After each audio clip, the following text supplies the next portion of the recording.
कि हमारे past tense जो होता है, टेंस दो चीज़ों का कॉम्बिनेशन होता है, टाइम का और एक्शन का। हमें सेंटेंस में से टाइम डिसाइड करना है, हमें सेंटेंस में से एक्शन डिसाइड करना है। दोनों को मिला के हमारे पास क्या बनेगा, टेंस बनेगा।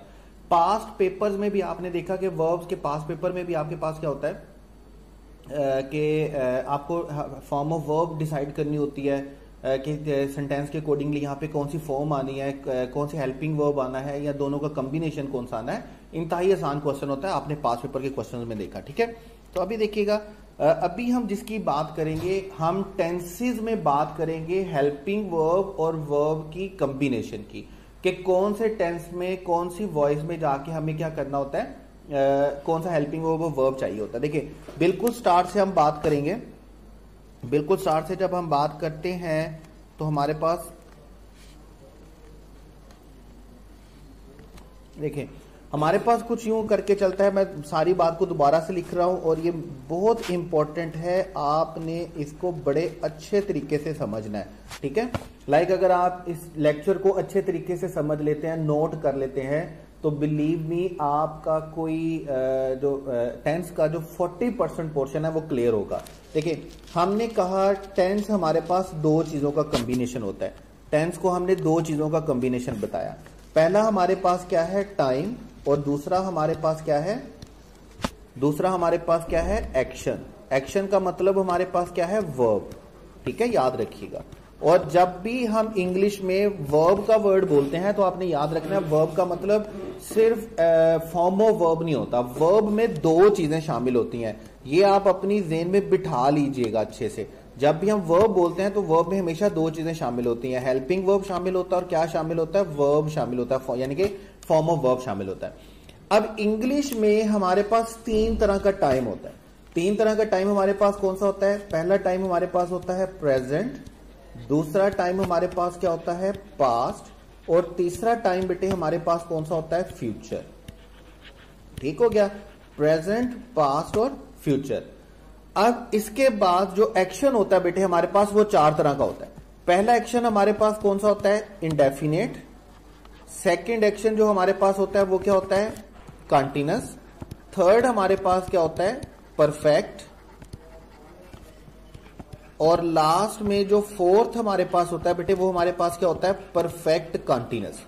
देखें, इन सात चीजों के साथ आप सारे टेंसेस पे कमांड हासिल कर सकते हैं, सारे टेंसेस को समझ सकते हैं, और ऐसा समझ सकते हैं जो जिस तरह आज से पहले आपने कभी समझा भी नहीं होगा, याद रखिएगा। ठीक है, अब देखिए, हम बात करेंगे सबसे पहले सबसे आसान वाले टेंस की। ठीक है, सबसे आसान वाला टेंस हमारे पास कौन सा है, सबसे आसान वाला टेंस हमारे पास है जी कंटीन्यूअस के जो टेंसेस होते हैं। ठीक है, क्योंकि वो सबसे आसान है, हम इसलिए उनकी सबसे पहले उनकी बात करेंगे। देखिए, कंटीन्यूअस में हमारे पास क्या होता है, तीन कॉम्बिनेशन हमारे पास बनते हैं। पहला कॉम्बिनेशन हमारे पास क्या बनता है, प्रेजेंट कंटीन्यूअस। सेकंड हमारे पास क्या बनता है, पास्ट कंटीन्यूअस। थर्ड हमारे पास क्या बनता है, फ्यूचर कंटीन्यूअस। अगर मौजूदा वक्त में जारी है तो प्रेजेंट कंटीन्यूअस है, पास्ट में जारी था तो पास्ट कंटीन्यूअस है, फ्यूचर में जारी था तो फ्यूचर कंटीन्यूअस है। अच्छा, अब यहां पर हमारे पास बनती हैं दो सिचुएशन। दो सिचुएशन हमारे पास क्या बनती हैं कि हमें या तो प्रेजेंट कंटीन्यूअस का सेंटेंस एक्टिव वॉइस होगा या प्रेजेंट कंटीन्यूअस का सेंटेंस पैसिव वॉइस होगा।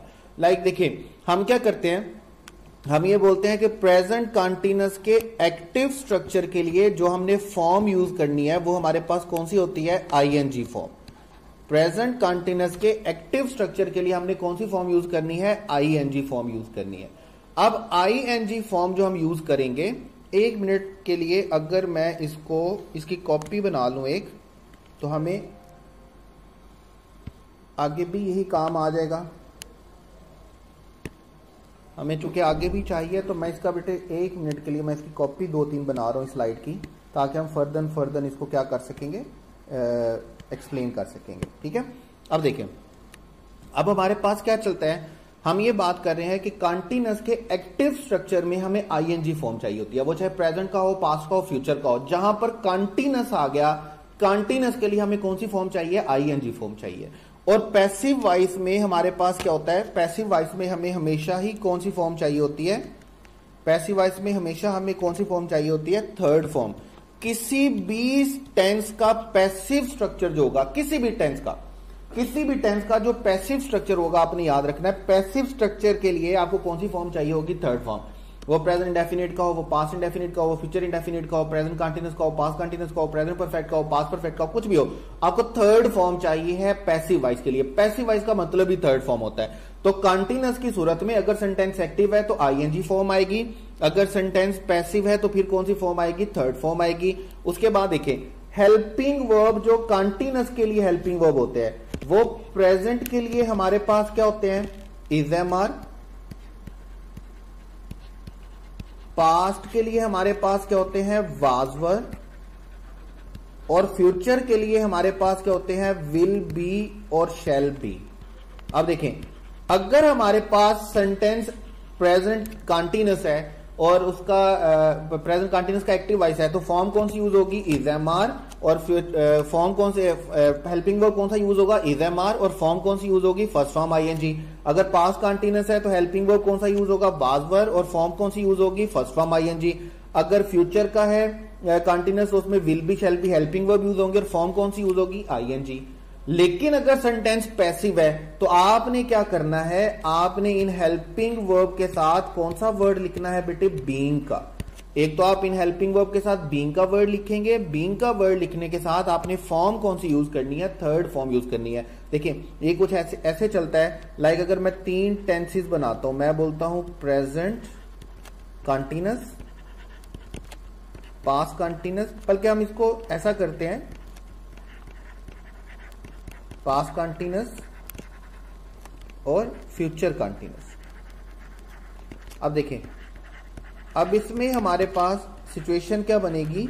इसमें हमारे पास सिचुएशन बनेगी, हमारे पास 2 वॉइसेस है। एक वॉइस हमारे पास कौन सी है? एक्टिव। और एक वॉइस हमारे पास कौन सी है? पैसिव। ठीक है, एक्टिव में 2 चीजें चाहिए, पैसिव में 2 चीजें चाहिए। एक तो हमें हेल्पिंग वर्ब चाहिए, एक वर्ब चाहिए। एक हमें हेल्पिंग वर्ब चाहिए पैसिव में भी, और एक हमें क्या चाहिए? वर्ब चाहिए। प्रेजेंट कंटीन्यूअस में हमारे हेल्पिंग वर्ब क्या है? Is am are. पास्ट में हमारे पास क्या है? Was were. और फ्यूचर में हमारे पास क्या है? विल बी और शैल बी। ठीक हो गया। अब उसके बाद फॉर्म कौन सी यूज होगी? ING form. चाहे वो प्रेजेंट हो चाहे वो पास्ट हो, तीनों सूरतों में हमारे पास जो फॉर्म यूज होनी है बेटे वो कौन सी फॉर्म यूज होनी है? ING form. अब उसके बाद पैसिव बनाने के लिए हमने जिस वर्ड का एडिशन करना है वो हमारे पास कौन सा है? बीइंग। जैसे अभी हमारे पास इज एम आ रहा है तो हम लिखेंगे पैसिव वॉइस के लिए हमारे पास आएगा इज बीइंग, पैसिव वॉइस के लिए हमारे पास आएगा एम बीइंग, और पैसिव वॉइस के लिए हमारे पास आएगा वर बीइंग। ठीक है, उसके बाद हमारे पास अगर पास्ट में है तो वाज वर की जगह पर हम क्या लिखेंगे? वाज बीइंग और वर बीइंग। और एक बात आपने यहां पे याद रखनी है कि फ्यूचर कंटीन्यूअस का पैसिव वॉइस नहीं होता है, और कोई भी टेंस हो पैसिव स्ट्रक्चर के लिए हमें कौन सी फॉर्म यूज करनी होती है बेटे? थर्ड फॉर्म यूज करनी होती है। असल में पेपर पॉइंट ऑफ व्यू से आपको ये याद रखना है कि प्रेजेंट कंटीन्यूअस का एक्टिव स्ट्रक्चर क्या होता है, पैसिव स्ट्रक्चर क्या होता है, पास्ट कंटीन्यूअस का एक्टिव स्ट्रक्चर क्या होता है, पैसिव स्ट्रक्चर क्या होता है, फ्यूचर कंटीन्यूअस का एक्टिव स्ट्रक्चर क्या होता है, पैसिव क्या होता है। हमें ये याद रखने की जरूरत नहीं है कि हमने इसको उर्दू में इंग्लिश में कैसे ट्रांसलेट करना है या इंग्लिश को उर्दू में कैसे ट्रांसलेशन करनी है। हमें ट्रांसलेशन का टास्क नहीं दिया जाएगा, ट्रांसलेशन हमारा टास्क नहीं है। हमें जो टास्क दिया जाएगा वो ये है कि हमें सेंटेंस में फॉर्म ऑफ वर्ब और हेल्पिंग वर्ब को जस्टिफाई करना है कि इसका करेक्ट फॉर्म कौन सा है और इसका करेक्ट हेल्पिंग वर्ब कौन सा है। इसी तरह बेटे हम आगे चलेंगे, आगे चल के हमारे पास क्या है, देखिए अभी हम यहां पे बात करेंगे परफेक्ट की। अब परफेक्ट में हमारे पास क्या, देखें परफेक्ट में भी हमारे पास वैसे कॉम्बिनेशन बनेंगे। अगर मौजूदा वक्त में काम मुकम्मल हुआ तो प्रेजेंट परफेक्ट है, गुजरे हुए वक्त में मुकम्मल हुआ तो पास्ट परफेक्ट है, आने वाले में मुकम्मल होगा तो फ्यूचर परफेक्ट है। यहां पे भी 2 कॉम्बिनेशन बनते हैं, एक्टिव वॉइस और पैसिव वॉइस। एक्टिव वॉइस में कौन सी फॉर्म यूज होगी, थर्ड फॉर्म, और पैसिव वॉइस में भी कौन सी फॉर्म यूज होगी, थर्ड फॉर्म। परफेक्ट का कोई भी टेंस होगा, चाहे वो प्रेजेंट हो, पास्ट हो या फ्यूचर हो, तीनों के लिए form of verb active voice में भी थर्ड होगी और पैसिव वॉइस में तो ऑलरेडी होती थर्ड है। उसके बाद देखिए प्रेजेंट के लिए हमारे पास जो हेल्पिंग वर्ब होते हैं क्या होते हैं, हैज और हैव। पास्ट के लिए जो हमारे पास हेल्पिंग वर्ब है वो क्या है, हैड। और फ्यूचर के लिए जो हमारे पास हेल्पिंग वर्ब है वो हमारे पास क्या है, will have and shall have. आपको थोड़ी थोड़ी सी चीजें याद रखनी है बस। और अगर हम पैसिव वॉइस, ये कौन से हेल्पिंग वर्ब हुए, एक्टिव वॉइस के, अगर हमें इनको पैसिव वॉइस बनाना है तो पैसिव वॉइस बनाने के लिए हम इनके साथ कौन सा वर्ड यूज कर, इनके साथ बीइंग का वर्ड यूज नहीं करेंगे, इनके साथ हम कौन सा वर्ड यूज करेंगे, बीइंग का। बीइंग का वर्ड यूज किया जाता है कंटीन्यूअस हेल्पिंग वर्ब को पैसिव वॉइस बनाने के लिए, और बीइंग का वर्ड यूज किया जाता है परफेक्ट के हेल्पिंग वर्ब को पैसिव वॉइस बनाने के लिए। अब देखें, present perfect has have third form, past perfect had third form, future perfect will have shall have third form, ये एक्टिव के स्ट्रक्चर होंगे। अगर पैसिव में जाएंगे तो प्रेजेंट परफेक्ट क्या चलेगा, has been have been third form, past perfect में चलेंगे तो क्या चलेगा, had been plus third form, और फ्यूचर परफेक्ट में चलेंगे तो विल हैव बीन और शैल हैव बीन के साथ थर्ड फॉर्म। लाइक अभी अगर हमने जैसे उनको कैटेगोरिकली लिखा, अगर मैं इनको लिखूंगा तो ये हमारे पास कुछ यूं बनेंगे। हमारे पास है प्रेजेंट परफेक्ट, हमारे पास है पास्ट परफेक्ट, हमारे पास है जी फ्यूचर परफेक्ट, और तीनों में उसी तरह हमारे पास, आपने इसको टेबुलर फॉर्म में लिख लेना है। उसी तरह हमारी दो वॉइसेस चाहिए होती हैं, एक कौन सी वॉइस होती है, एक्टिव, और एक कौन सी वॉइस होती है, पैसिव। सेंटेंस पे डिपेंड करता है कि वो एक्टिव है या पैसिव है। दो चीजें ही हमें चाहिए होती हैं, एक हमें क्या चाहिए होता है, हेल्पिंग वर्ब, और एक हमें क्या चाहिए होता है, वर्ब। पैसिव में भी हमें क्या चाहिए होता है, हेल्पिंग वर्ब, और क्या चाहिए होता है, वर्ब चाहिए होता है। प्रेजेंट परफेक्ट में हमारे हेल्पिंग वर्ब क्या होते हैं, हैज और हैव। पास्ट में हमारे पास क्या होते हैं, हैड, और फ्यूचर में हमारे पास क्या होते हैं, विल हैव और शैल हैव। ठीक है, विल हैव और शैल हैव। उसके बाद थर्ड फॉर्म कौन सी यूज होगी, थर्ड फॉर्म, चाहे प्रेजेंट परफेक्ट हो, पास्ट परफेक्ट हो या फ्यूचर परफेक्ट हो, तीनों के लिए फॉर्म ऑफ वर्ब कौन सी यूज होगी, थर्ड फॉर्म। उसके बाद देखिए, हम हेल्पिंग वर्ब को कौन सा वर्ड यूज करके पैसिव वॉइस बनाएंगे, बीन का वर्ड। हैज है तो क्या बनेगा, हैज बीन, हैव है तो क्या बनेगा, हैव बीन, यानी कि प्रेजेंट परफेक्ट में हैज और हैव को हम किस में चेंज करेंगे, हैज बीन और हैव बीन में। हैड को किस में चेंज करेंगे, हैड बीन में, और विल हैव और शैल हैव को किस में चेंज करेंगे, विल हैव बीन में और शैल हैव बीन में।